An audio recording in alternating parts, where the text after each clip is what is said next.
시간을 돌려서 선택을 하라 그러면 두만강을 넘기 전을 선택하겠습니다.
Hello, I'm Beth. I work here at the Ann Arbor District Library. Thank you for coming tonight. We look forward to hearing Okyoung talk about her work. Um, Before I get into that, I want to ask you to please turn off your cell phones or silence them. And the bathrooms are behind you if you need to use them. This is going to be a streamed event. Um, and a couple other things, just to tell you about some other events that we have going on. This Saturday is our Tiny Expo, which is going to have over 50 vendors, all local artisans from the area, making some really cool, selling some great stuff. Plus, there's some interactive uh, crafts to do, so you can walk away with some swag. And there's also the Washtenaw Area Pickup Robotics Championship, which I was just mentioning is it's the high school robotics team. They throw together a 2-on-2 matches involving yoga balls and library shelves, and it's a free event, obviously, but it's at our plaza, which is at 265 Parkland Plaza. That's where the library is using that space for some other bigger events, and eventually our collections is going to go there too. Anyway, so let me tell you about Okyoung.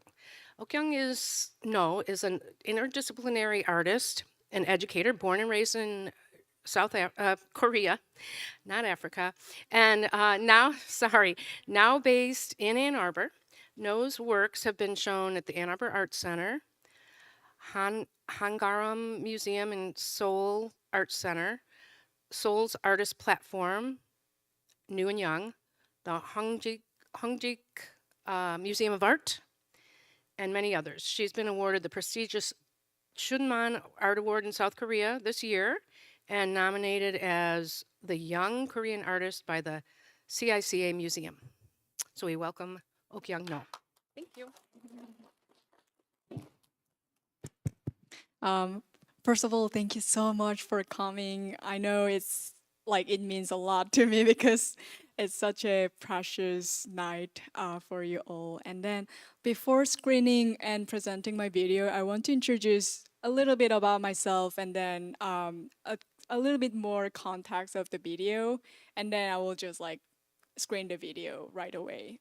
So stay tuned.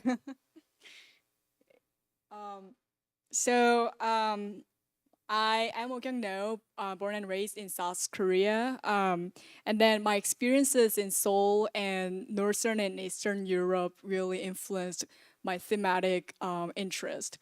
I am interested in how the bodies of color, especially East Asian bodies, remember and can witness the unspeakable violence and unexplainable minor feelings. And then I use performance, long interviews, and then workshop installation to map and visualize those silence narratives.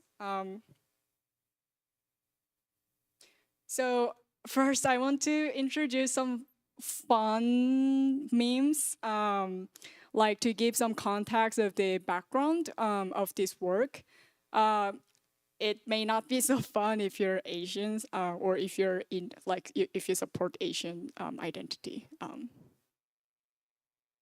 So this was one interesting meme I found online, and then like you can see like how it became a bit like generalized and minimized and in a very interesting way. Then the second one is it's the kind of like the form of letter from Asia to the United States, and then like, oh hey, like it's not Asia, actually this is Asia.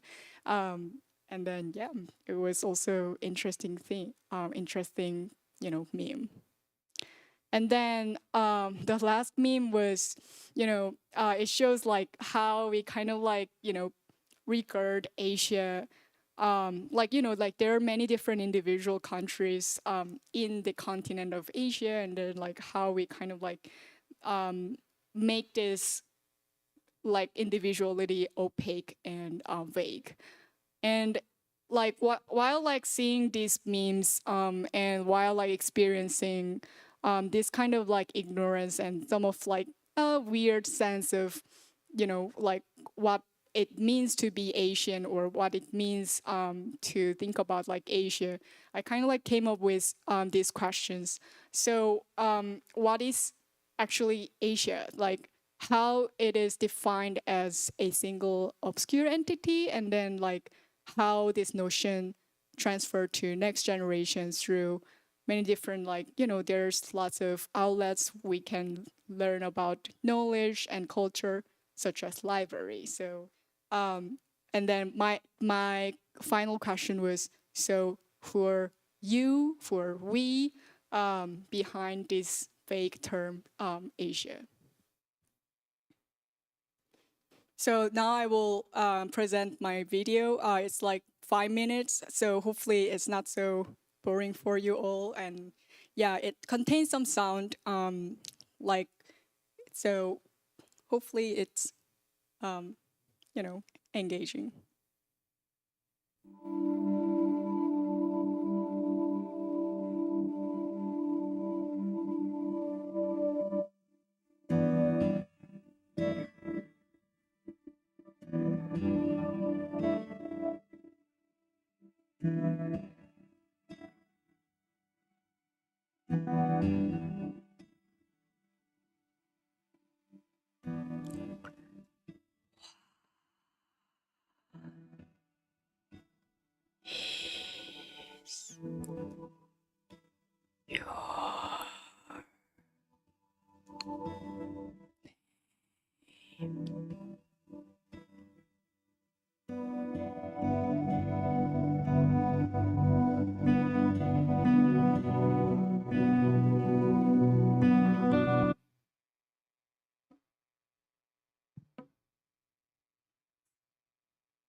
Let me double check.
오렌지,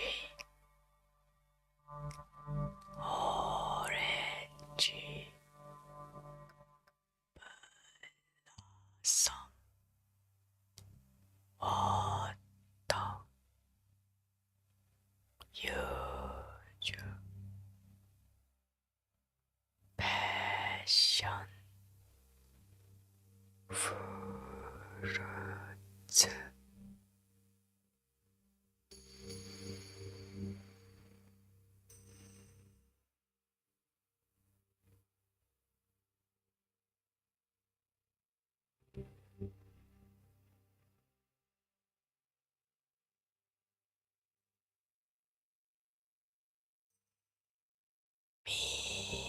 Michelle, Lo, Yumi, Steins, Eva, Jin, Tommy, Ro.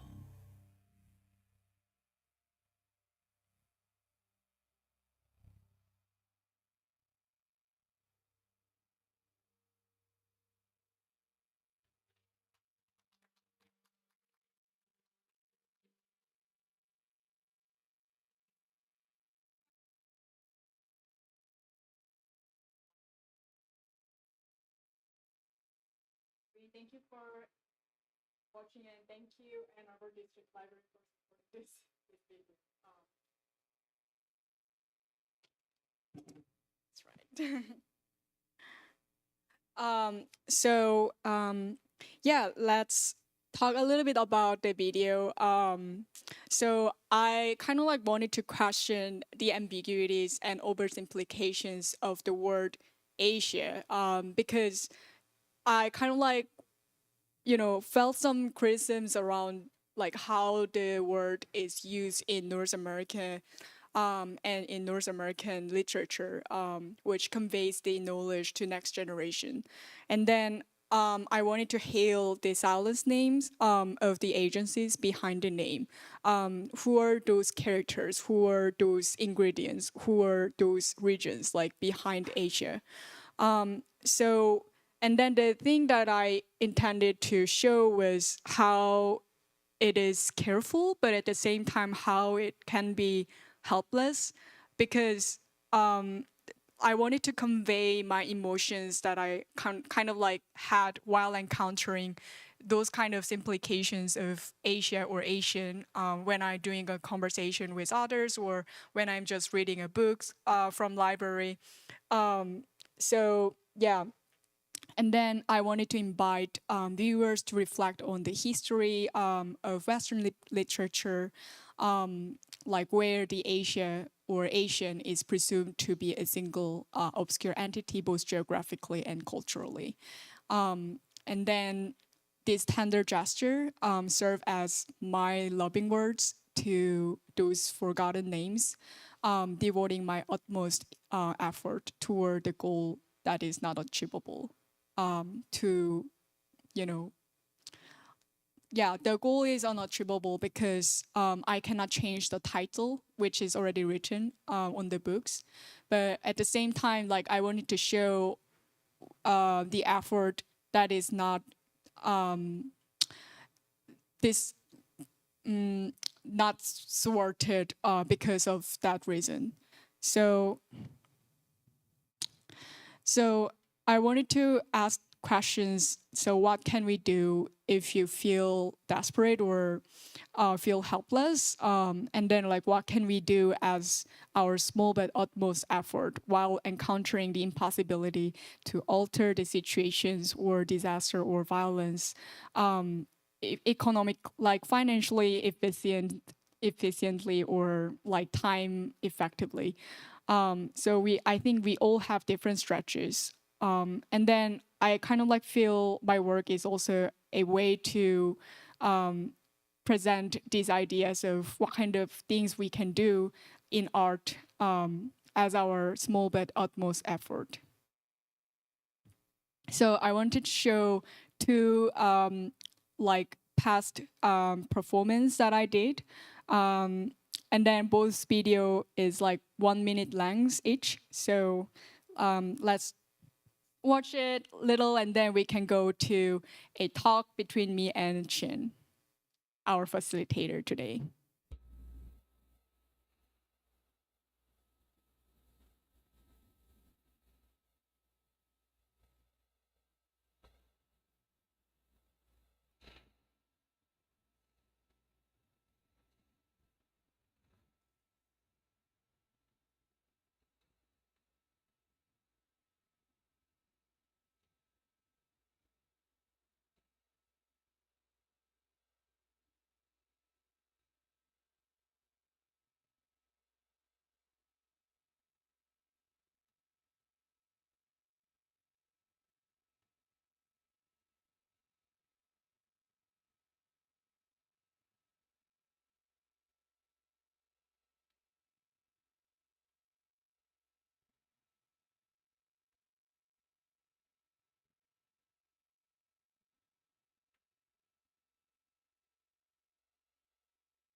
So this is the first piece I wanted to show, because actually this is what I did like right after I came to the United States.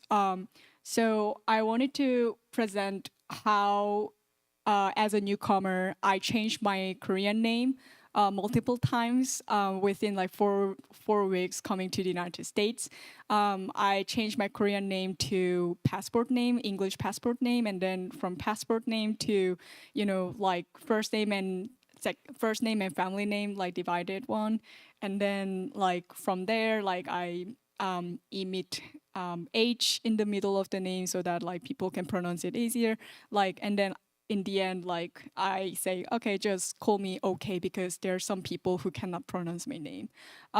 So it kind of like questioned, I wanted to show like what kind of effort can be done with our bodily performance, and then like how we can interact with many different oversimplification or generalization, or like minor feelings that we have in our daily lives.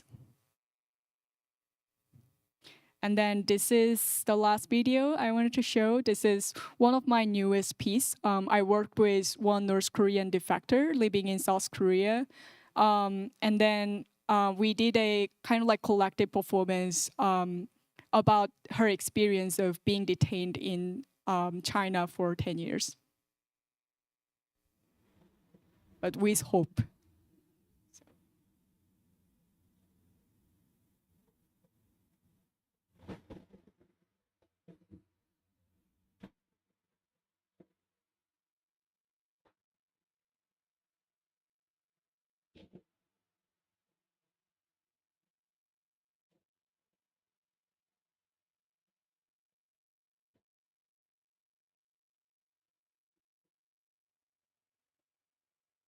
시간을 돌려서 선택을 하라 그러면 두만강을 넘기 전을 선택하지.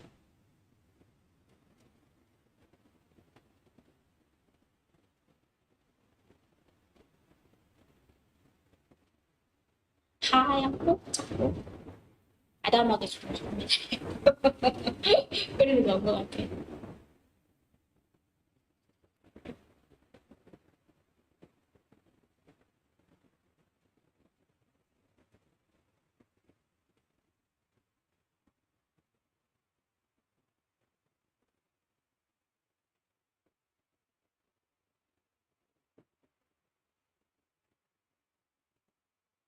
행복해지는 뜻이 있단 말이야. 틀림없이 행복해지는.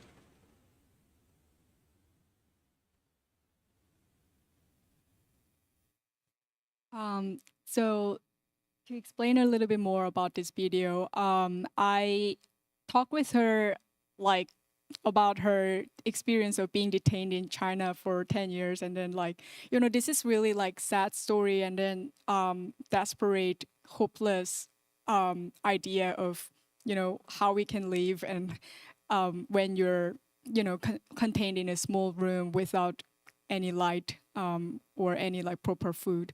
And then, but at the same time, like I kind of like felt she is very positive, and then she was full of hope and resilience. And then I found this resilience and this hope can be visualized in some ways. And then I wanted to connect my body to her idea of hope and resilience, and then bring this idea to the United States, where I will be, like I will newly implant this idea of hope and resilience in my life. So I asked her to draw her favorite flower, a lily of Bali, because she kind of like really loved this flower. And then she kind of like keep thinking about this flower while being detained in China. And then she said like, it means ultimate happiness and hope. So that's why she really loved this flower. So the flower was implanted on my leg, and then I implant this flower after 1 month in Santa Monica Beach next to the Pacific Ocean, to show how this hope and resilience can be transferred to another body, and how our body can witness the violence at the same time, the resilience that we all have. So yeah, now it's time to talk, and I want to introduce Chien, our facilitator today. Thank you. Thank you for coming.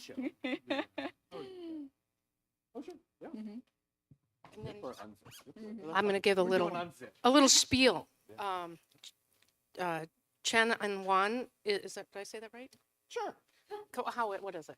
I Yuan? didn't hear Yuan? Chien-An Yuan. Yeah. Yuan, Yes, okay. you had it. Yes. Is an interdisciplinary artist, designer, and educator based in Ann Arbor, Michigan, here in this town. Yuan runs 1473, a record label specializing in electronics and artistic collaboration. He is also a founding member of Island, did I get that right? Okay.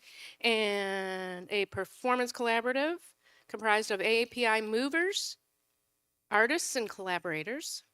His past performances and exhibitions include the DIA, the Contemporary Art Center of Cincinnati, the School of the Art Institute of Chicago, and many others. Welcome. And you have Hello. First, I want to thank the library, Beth and Tyler, who's up there. Tyler, who, feels like I've done so many events with Tyler. So thank you for having us and hosting Okyoung's fantastic video exhibit. I am a little full of regret now because I printed my questions on a font much at home. It looked fine, but it's like way smaller. And my eyesight is going, so forgive me this. But, Okyoung is, I think, one of the most exciting artists. We were introduced by Frances Kai-Hua Wang. And within the short time that I've known her, I just think that her art is so grounded in compassion and so grounded in a kind of intimate communication with her subjects, especially when she's dealing with such a, I think, like difficult, like really challenging topics. If you go through, you have a really nice website too, by the way. It's well put together and organized. I would recommend all of you here to check out her work. And I think that those are a through line. But to my questions. So much of your work is performance and installation based. What is it about those two disciplines that you feel help you kind of communicate your thoughts on, what you're saying with othering and people going through like so much trauma? Yeah, thank you for the question. And yeah, so as I kind of like shortly introduced, I'm really interested in the embodied memories and trauma and minor feelings.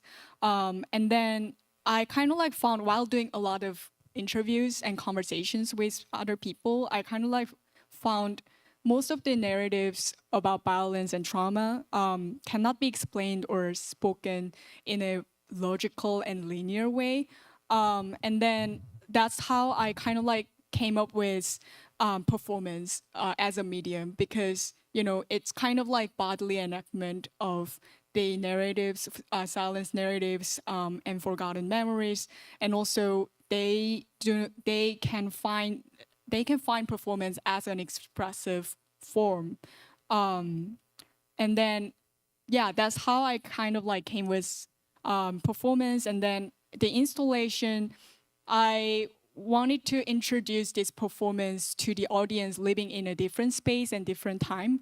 And then I devised the installation in an engaging and interactive way to visualize the documentary materials of performance that I have done with my collaborators. And then I wanted to choose this site as it's already set nicely. As you can see, the monitor is just above the bookshelves. And then when I first saw this setting, I thought, oh, it looks like an installation already. It's like interacting between the video and books that Ann Arbor Library has already. So that's why I kind of like intentionally chose the books from Ann Arbor Library and then like think about the performance that enacted silence narratives behind the books and then install the video specifically on this monitor. I see it as an installation of my performance.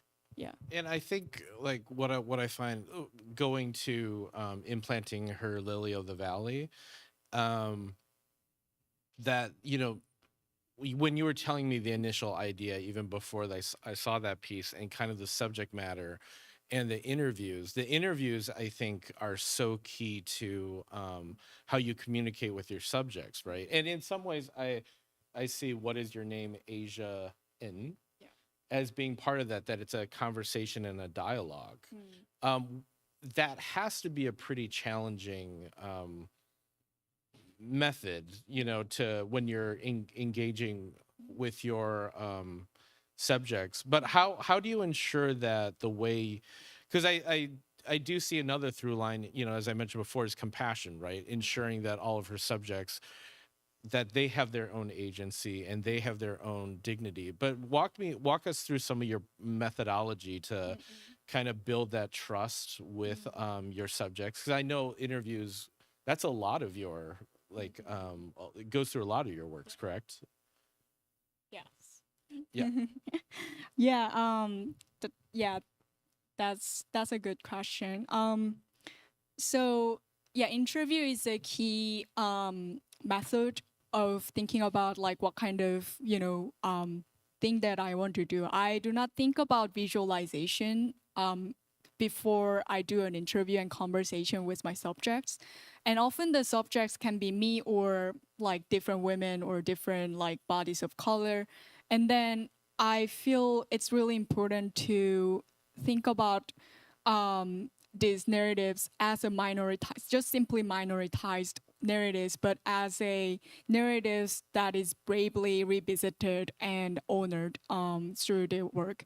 So I kind of like approach those subjects in this manner, and then like most of my subjects were really like kind of like open to this idea of honoring their memories, and then they all agree like revisiting those trauma and minor feelings would be important not only for them but also for next generations. So yeah. And I think with the physical touch of the books too, that it's a very tender approach to it. Because I mean, I think we've discussed before in just in conversations between the two of us about how we talk to people who've been through trauma. And I think what's really neat about your artwork is that you're showing us like you're actually like, instead of just telling us, you're actually showing us how to do it. There's not really a question there. That's more of an observation. Yeah. So that's So, but moving on real quickly, we'll come. Yeah, so I think one of the main things is that you're from South Korea and you came here, and a lot of your work, that if you look through again on her websites chronologically, that her works, you'll see a shift right when you like come to the United States, right? Because it's like South Korea, Europe, and then United States. And what was it like? Why had I mean, obviously moving to the U.S. from South Korea is going to be a big shift for anyone, but what was it about moving here that surprised you, and that has been able to inspire so much? Yeah.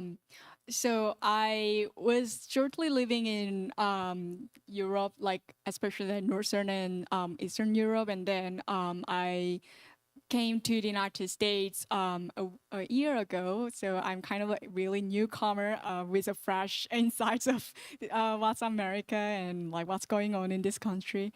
And then like these kind of ideas, kind of like small, like delicately accumulated one by one, because like in Europe, I kind of like heard so many konnichiwa like or ni hao like on the street. And then like So sorry. it's That okay. is- I mean, like at first, like I thought, oh, what's this? I couldn't understand, like because I've never heard konnichiwa or ni hao in my country, and then like I kind of like wondered a lot, like what is happening in in their perceptions of my body in this scenery, and then like in Ann Arbor, I kind of like appreciated I'm not experiencing the same thing. Like I'm not hearing konnichiwa or ni hao on the street. People are all aware of like this is a discrimination. So which is good, but it's more like I think it was more kind of like subtle experience, because you are not hearing it in a public space, but while you are doing a conversation with your friends or your neighbors, you just like slowly understand they do not understand my context or my cultural background, or they maybe they try not to show it, but they have some stereotypes about my background. For example, like just casual conversation, you would feel that like, oh, you're from Korea or you're from Asia, so maybe you're good at like eating spicy food, and then like you don't want to make them feel uncomfortable, so in the conversation you would say, oh yeah, I am a spicy food lover. But that it's a way of kind of like a small daily example of feeling being generalized and feeling a minor, being a minority. So yeah, those kind of experiences were accumulated, and then I think that really gave some shift in thematic interest that I have. I think that actually that one thing you kind of point to that I think anybody who's a person of color here has experienced, which is that when we're confronted with I mean, I think a question like the assumption of you eating spicy foods would qualify very much as like a microaggression, that it ends up with us making things okay for them to commit like for having perpetuated a microaggression on us.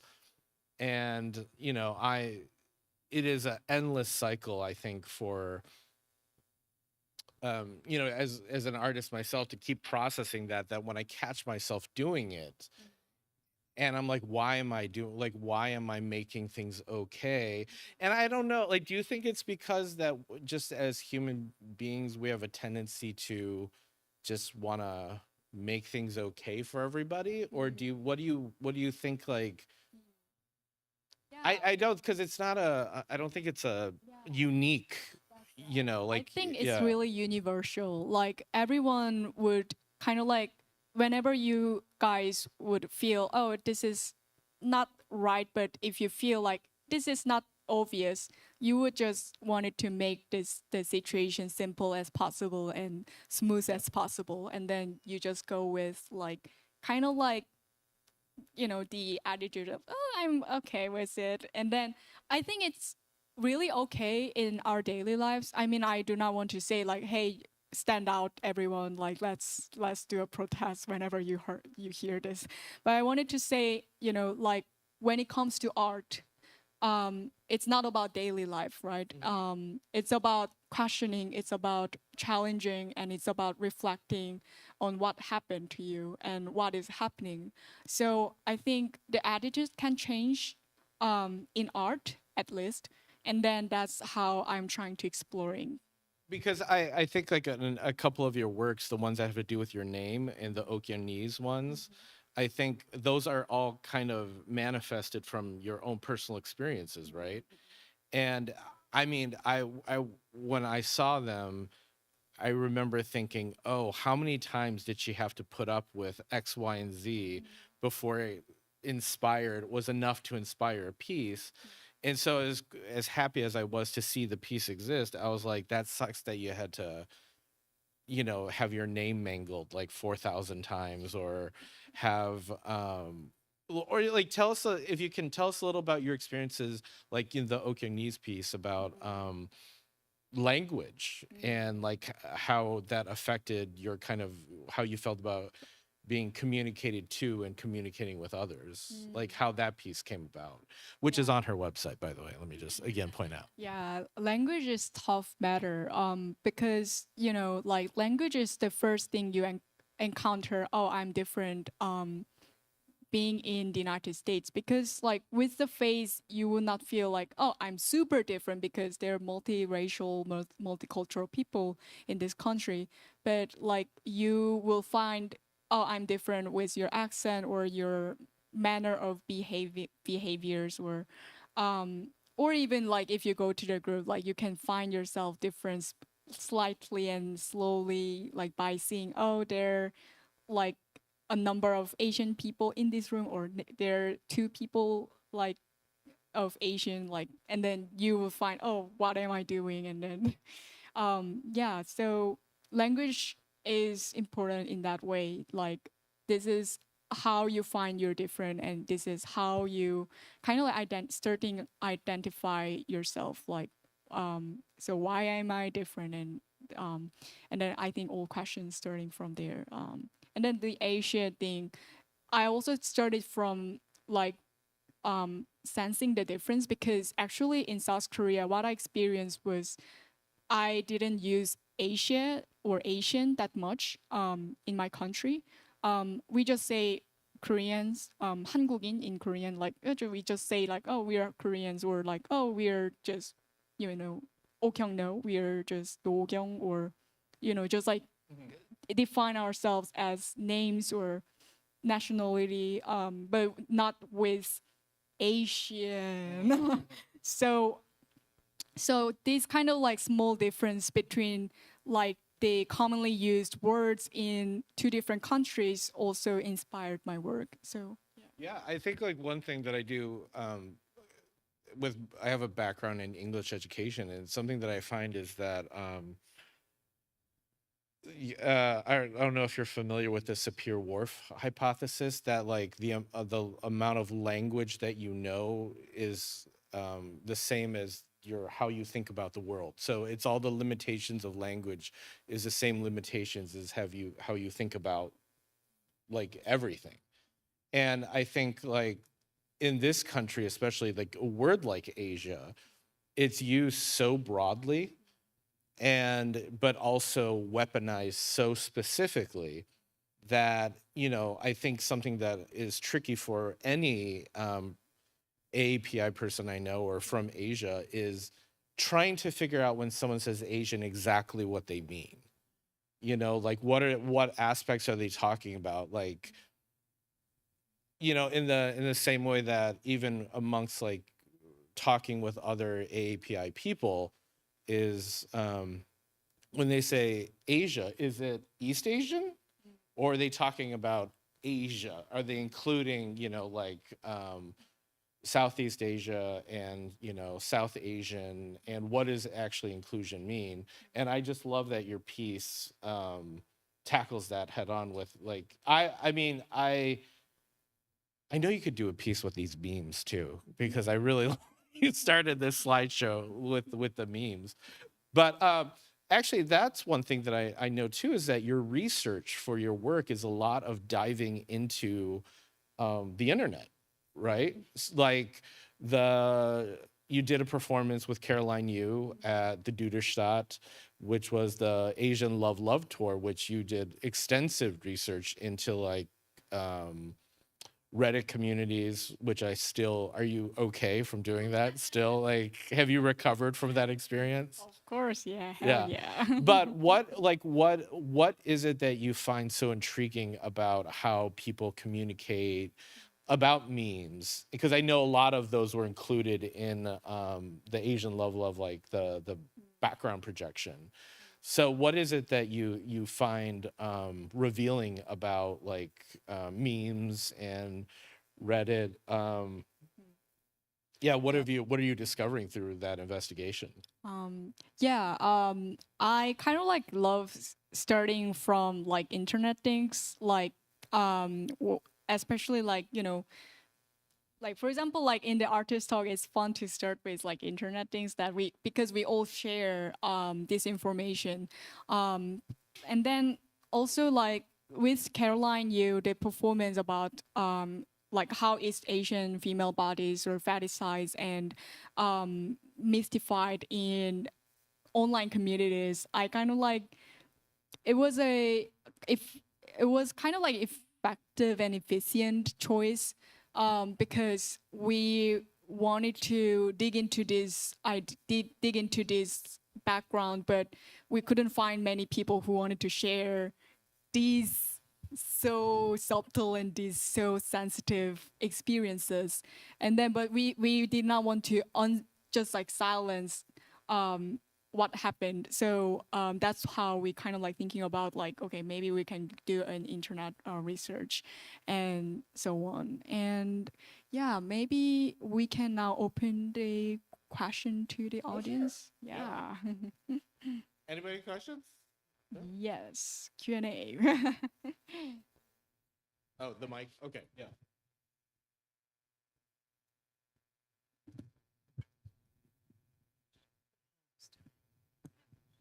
Okay, I'm going to let you ask it. Then you answer. Okay. Yeah, I was really interested to hear about, how you went through Europe and then came to the U.S.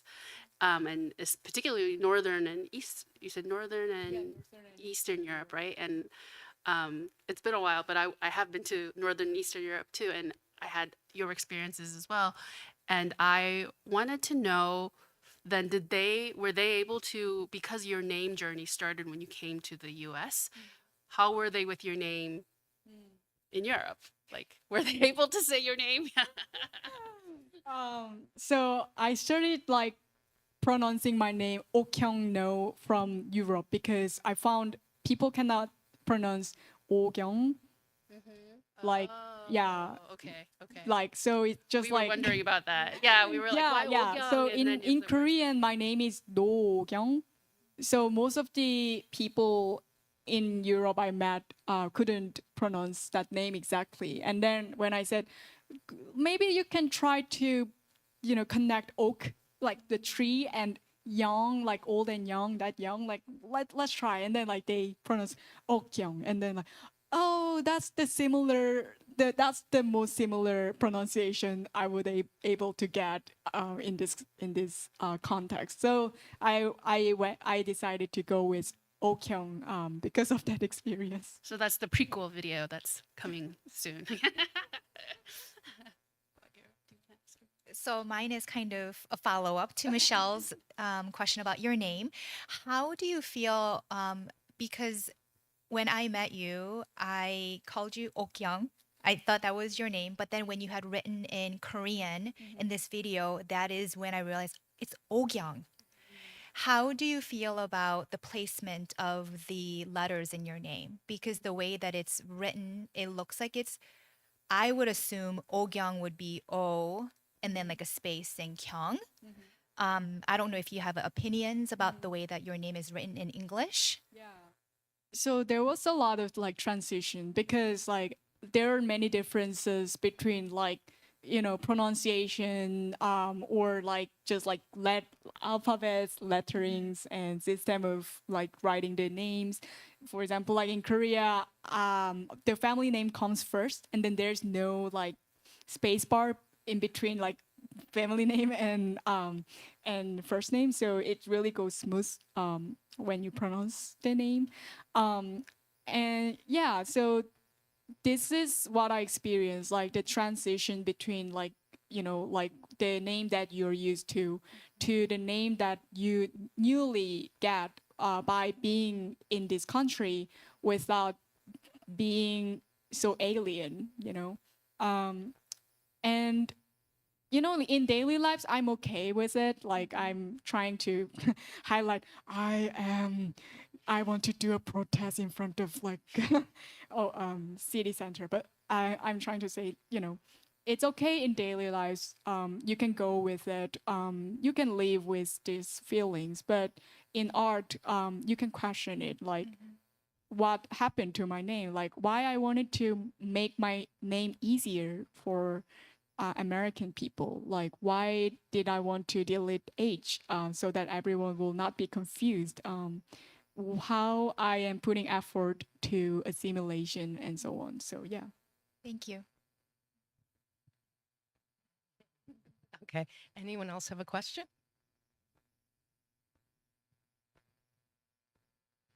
Oh, that is our videographer, Ben Zink. Thank you again for taking the footages together. Yeah, of course. Had a great time working with you. So my question for you with your project here is, we've known each other for a little over a year now and working on video projects. I know when we were talking, a reason why you told me, and correct me if I'm wrong, you came to America was you wanted to be able to pursue more art and more opportunities within the art field. And now that you've been here for a little over a year, do you think you've had the opportunities that you were hoping to have to create and collaborate with others in the art world? So this is like fun stories, but when I first came to the United States, I was shocked. Like when we said, "Oh, we will begin a dinner party," like no one sit down. They were all standing up, and then like they were like, "Hey, my name is blah blah blah," and then like they're like keep rotating, and then like, "Oh, I will go to there," and then like, "Oh wow, that's interesting." Like, so yeah, I kind of like appreciate the environment where people are open to conversation and then like new encounters, because in what I experienced in my communities in South Korea was a bit enclosed and a bit limited communications. We were so happy with being with close friends, but I think my community was a bit like to new people. So I think that's how I got many collaboration opportunities in the United States, because you just like go to a new person and then, hey, say hello. I have a good idea. Do you want to join? And they're like, oh wow, it's interesting. So they're open to those kind of things. So yeah.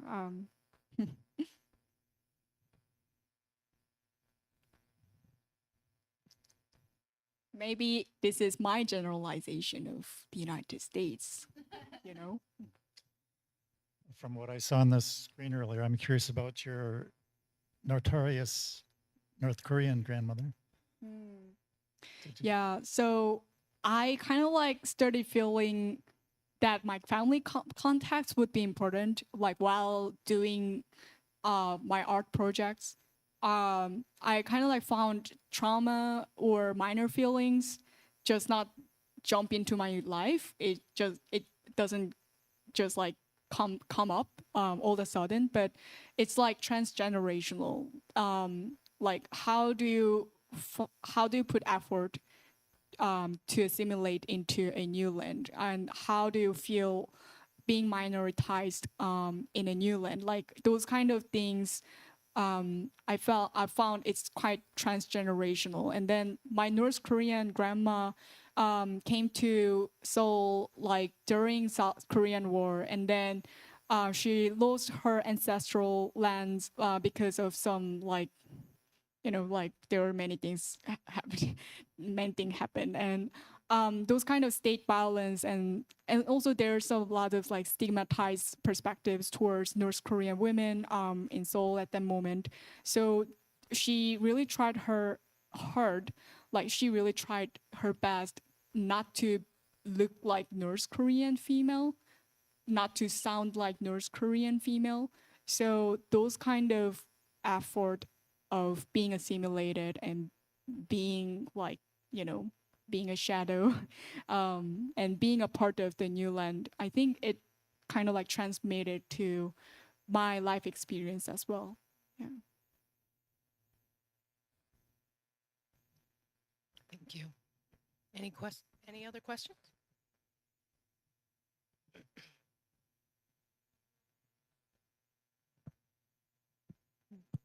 I want to comment that you've been here just a year and you had a piece at the Art Center. And I mean, I think it's pretty amazing. And I salute you. That's great. Thank you so Yeah. much. No more questions? Any more questions from that side? Do we have your website? Oh yeah, oknoh.com. Okay. Check it out. Anyone from this side? Oh yeah. This side wins. And then No. Michelle has another question. Oh. So if you've only been here just about over a year, you said, right? Yeah. So, and then you went through that process where you were going by okay, but now you've introduced yourself as Okyoung, you know, or Okyoung. But at school in your other life, like, do people know you as okay? Or like, how do they address you? Or is it depends on the space? Do you find So, yourself yeah. code switching? So I think like art project is also a way to heal myself and then recover from like being traumatized with weird experiences. After doing that performance, I decided not to use okay. So the When performance. was that? When was that performance? So it was like the third week of September, like last year. So yeah, like after third week of the first semester in the United States, I decided not to use okay, because I kind of like recovered from this experience, like this kind of like idea of I should introduce myself more easier, like by doing that performance. So yeah. So now I'm just going with Okyoung Noh or Do Okyoung, but I prefer Okyoung Noh in the United States.